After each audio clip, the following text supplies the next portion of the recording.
আসসালামু আলাইকুম। Welcome back to my channel.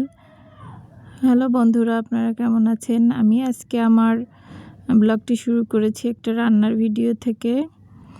আজকে একটা মজাদার ভিডিও আপনাদের শেয়ার করলাম।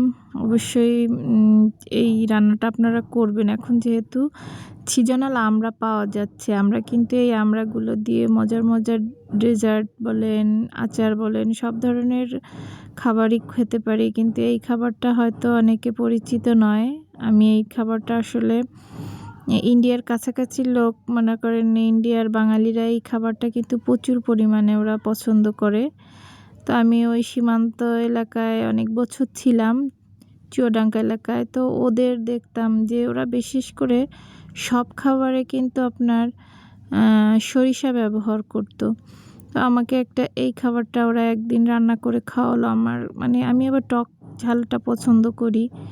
তো দেখলাম যে আমড়া রান্না করছে। আমার এই আমড়াটা অবশ্য অনেক দিন আগের বাড়ি থেকে, আমার দেশের থেকে আনা হয়েছে।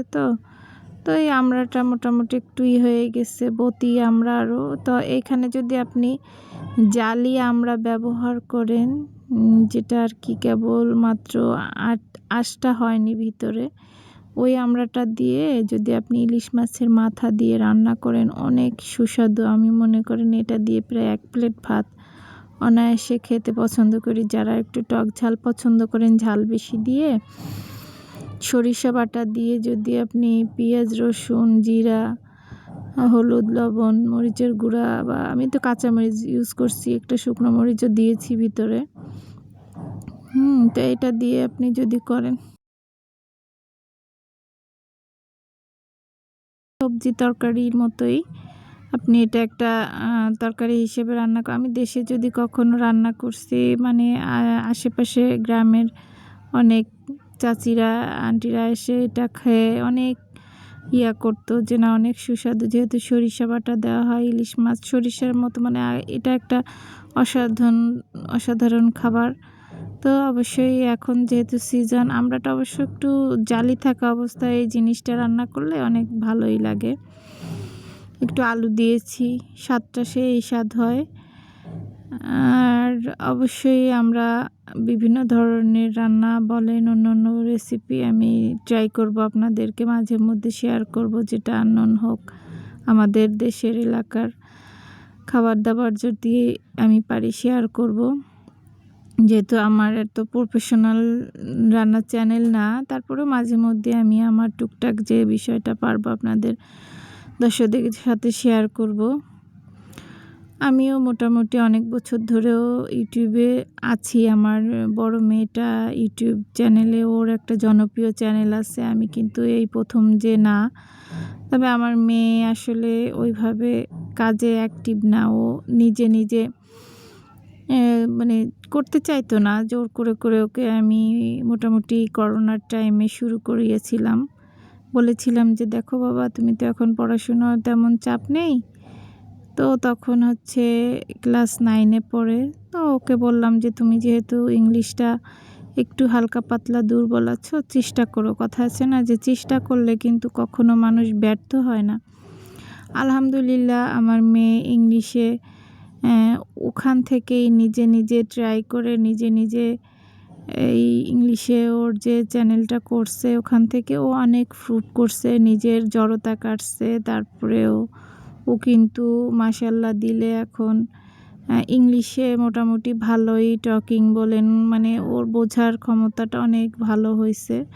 তো যাই হোক, আমি বললাম যে দেখো, একটা মানুষ কিন্তু একটা জিনিসের পিছনে লাগলে অবশ্যই সে সফলতা আসবেই। তো ও তো বাইরে যাওয়ার ইচ্ছা অনেক দিন ধরে। ওকে অবশ্য আমার মেয়েটাকে বিয়ে দিয়ে দিয়েছি 1 বছর হলো।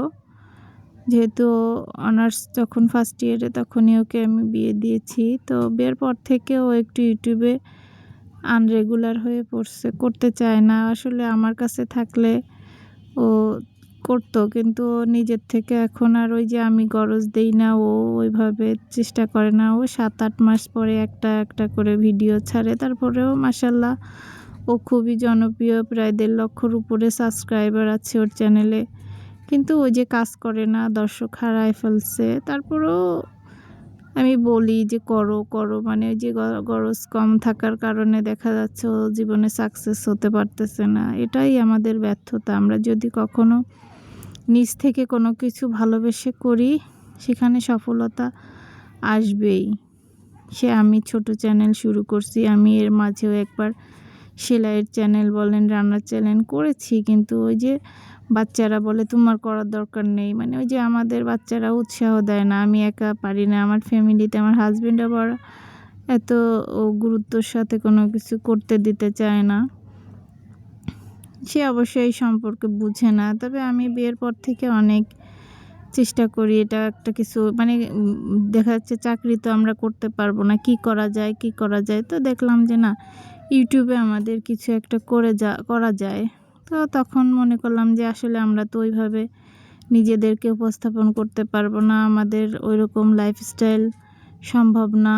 তো আমরা কি করতে পারি? তো দেখলাম যে এখানে তো আমাদের নিজেদের দক্ষতা, যেহেতু আমি সেলাই কাজ জানি, তাহলে সেলাই কাজটা তখন দেখলাম যে আসলে আমরা ওইভাবে এডিটটা বুঝতাম না, ততটা ভালো এক্সপার্ট মোবাইলও আসলে আমাদের হাতে তখন ছিল না। আর এখন তো অনেক মোবাইলে এমন এমন ফাংশন দিয়ে দিয়েছে যে আপনাকে মোটামুটি ভালোই নিজের কাজটা আপনারা নিজেরাই যথেষ্টভাবে করতে পারবেন, যদি নিজেদের ভিতরে আগ্রহ থাকে। তাহলে আমরা বসে না থেকে শুরু করব, আজকে হোক কালকে হোক, আমাদের কিন্তু একটা না একটা করে মহিলারা আমরা অনেকে চেষ্টা করি কি করব কি করব, কিন্তু আমাদের কিন্তু হাতে অনেক সুযোগ আছে। আপনি যদি একটু কাজ জানেন, সেলাই কাজ জানেন, আপনি শুরু করে দিন। আপনি যা পারেন সেটা দিয়ে আমরা শুরু করি, কেন পারবো না? তো আমরা পারবো না বলে আমাদের কোনো, এই যে আমার মেয়ে যখন প্রথম ইউটিউবে ওকে মানে ঢুকানোর চেষ্টা করলাম, অনেকে আমাকে নিয়ে হাসি তামাশা করতো, হ্যাঁ মেয়ের এই বয়সে আপনি পড়ালেখার ক্ষতি করেন। আমি বলছি বাবা, পড়ালেখা তো করতেছে ওদের ভবিষ্যতের জন্য, প্রতিটা মেয়ে প্রতিটা সন্তান, ঠিক না? তো ওদের ভবিষ্যৎটা যদি আমরা এখন থেকে শুরু করি, চেষ্টা করি, তো যারা আমার মেয়েকে নিয়ে হাসছে আজকে, তারা আমার মেয়েকে দেখে অনেক ভাবা দেয় যে আপনার মেয়ে এত সুন্দর একটা জিনিস করলো, ও তো টিচারিং করে, ও তো মাস শেষে আলহামদুলিল্লাহ ও ইউটিউব থেকে এই পর্যন্ত প্রায় আমার মনে হয় 1.5 লক্ষর উপরে ইনকাম করছে এই 2-3 বছর ধরে। তবে ওর যদি মোটামুটি, যেটা সত্যি কথা, মোটামুটি ও যদি রেগুলার কাজ করতো, আমার মনে হয় মাসিক ওর একটা 50,000-70,000 টাকার একটা আর্নিং থাকতো। যেহেতু এডুকেশনাল চ্যানেল, ওইভাবে সবাই রেসপন্স করে না। তারপরে ইংলিশটা আন্তর্জাতিক ভাষা, ইংলিশটা আন্তর্জাতিক একটা আমি ওটাকেই ওকে ফোকাস করছি যে দেখো বাবা, এটা কিন্তু সারা জীবন থাকবে। তো আমাদের হচ্ছে এরকম কিছু কিছু যদি নিজের হাতের ভিতর থাকে, কেন আমরা বসে থাকব? আমার সুযোগ, আমার ঘরের থেকে আমি আমার মেয়েকে একটা কাজ শিখিয়েছি, জবের মতোই। দেখেন মাস শেষে সে কিন্তু অল্প কিছু কাজ করতেছে, তারপরেও তার কাজটা কিন্তু পজিটিভলি হয়েছে, ভালো হয়েছে। আমরা এমন কিছু কাজ করা উচিত নয় যেটার আপনার শিক্ষণীয় না। যেমন দেখুন, কিছু কিছু চ্যানেল আছে যারা এমন এমন শিক্ষা, যাদের কাছ থেকে বাচ্চারা কিন্তু এখানে খারাপ কিছু, যে আমরা অনলাইনটাকে ভালোভাবেও ইউজ করতে পারি, খারাপভাবে ইউজ করতে পারি। সেটাকে কিছু শিক্ষণীয় বিষয় দিয়ে আমরা শুরু করলে আমাদের সমাজে কে কী বলবে? কিছুই বলবে না। আমি মনে করি এই যে সেলাইটা বলেন, সাংসারিক কিছু টুকটাক আমি দেখাচ্ছি, এটাকে কিন্তু শিক্ষা, আপনি কিছু শিখতে পারতেছেন, আমরা এটা করতে পারি। কিন্তু আমরা এই যে নাচ গান, লাফালাফি, মেয়েদের, এগুলো কেন আমরা করব? এগুলো করে আমাদের তো মোটামুটি দেখা যাচ্ছে মানুষ এটাকে নিয়ে ট্রল করে, হয়তো আপনি কয়েকদিন, কিন্তু আমরা তো ওটা বেশি দিন আমরা দেখতে চাইবো না, তাই না? তো যাই হোক, কাজের ভিতর থাকলে কিন্তু আসলে সাকসেস হবই আলহামদুলিল্লাহ। আমি বরাবরই যখন ইউটিউবে কিছু একটা দেখাতে গেছি, তারপর আমি একবার পড়াশুনোর একটা চ্যানেল করলাম বাচ্চাদের, মোটামুটি দেখলাম ভালোই রেসপন্স করলো। তো এভাবে আমরা যদি একটা একটা বিষয়, যেটা আমার ভিতরে জানা আছে, যে অভিজ্ঞতা দিয়ে আমি চালাইতে পারি, আমি সেগুলো নিয়ে শুরু করে দিই, অবশ্যই আমার সাকসেস হবে। তবে ইউটিউবে লেগে থাকতে হবে, আপনাকে সময় দিতে হবে। ইউটিউব কিন্তু আসলে মানে খুবই সহজ একটা ইনকাম সোর্স। আপনি ঘরে বসে অনেক সহজেই ইনকাম করতে পারেন। এখানে কঠিন কোনো বিষয় নয়। অনেকে মনে করে এটা খুব কঠিন জায়গা, এখানে পারবো না। সাকসেস হব না। না, আমি মনে করি ফেসবুকের থেকে ইউটিউবে ইনকামটা অনেক সোজা। ফেসবুকে অনেক রুলস থাকে, অনেক নিয়ম থাকে, আসলে সেটা কিন্তু সহজে মানার থেকে ইউটিউবে আমি মনে করি, আমার কাছে ইউটিউবটাকে সহজ মনে হয়। কারণ ইউটিউবে তেমন বেশি কোনো কষ্ট না, আপনি শুধু আপনার জানা কিছু অভিজ্ঞতা দিয়ে শুরু করে দিন, আলহামদুলিল্লাহ আপনি সফল হবেনই। আমিও এভাবে চেষ্টা করি। আমি মোটামুটি আমার একটা ভিডিও গতবার যে চ্যানেলটা করেছিলাম, ওখানে একটা স্কুল ড্রেসের ভিডিও ছেড়েছিলাম প্রায় 1 লাখের উপরে। সেখানে আমার মোটামুটি দর্শক পেয়েছি। তো চ্যানেলটা বন্ধ করে দিয়েছি। ইনশাল্লাহ পরবর্তীতে আমি আবার স্কুল ড্রেসেরও করব। আমি যা পারি আমার নিজের অভিজ্ঞতা দিয়ে শেয়ার করব, এবং কিভাবে আপনারা কি করতে পারেন বিজনেস আইডিয়া।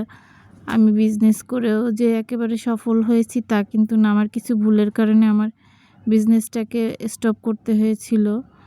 তো আবার চেষ্টা করছি, আপনাদের সহযোগিতা শুরু করছি আবার। যদি চান আমার মতো এরকম শুরু করুন, আস্তে আস্তে সফলতা আসবেই। তবে প্রথমে এই ভুলগুলো কখনোই করবেন না, যে ভুল আমি পরবর্তীতে ভিডিও আস্তে আস্তে বলবো। আর অবশ্যই আমাকে সাপোর্ট করুন, সাবস্ক্রাইব করে আমাদের জীবনের সব গল্পগুলোকে শেয়ার করার জন্য আপনাদের পাশে চাই। আমার চ্যানেলে অবশ্যই আপনাদের ভালো লাগলে চ্যানেলটি সাবস্ক্রাইব করে রাখবেন। আর আপনাদের পাশে তো আছি, থাকবো, চেষ্টা করব। জীবনের অনেক কাহিনী আমি কেবল যেহেতু আপনাদের সাথে শেয়ার করা শুরু করেছি, বলবো জীবনটা এত সহজ নয়। মানুষের জীবনে অনেক কিছু থাকে, আমরা সেগুলো একে অন্যের সাথে শেয়ার করলে জানতে পারবো জীবন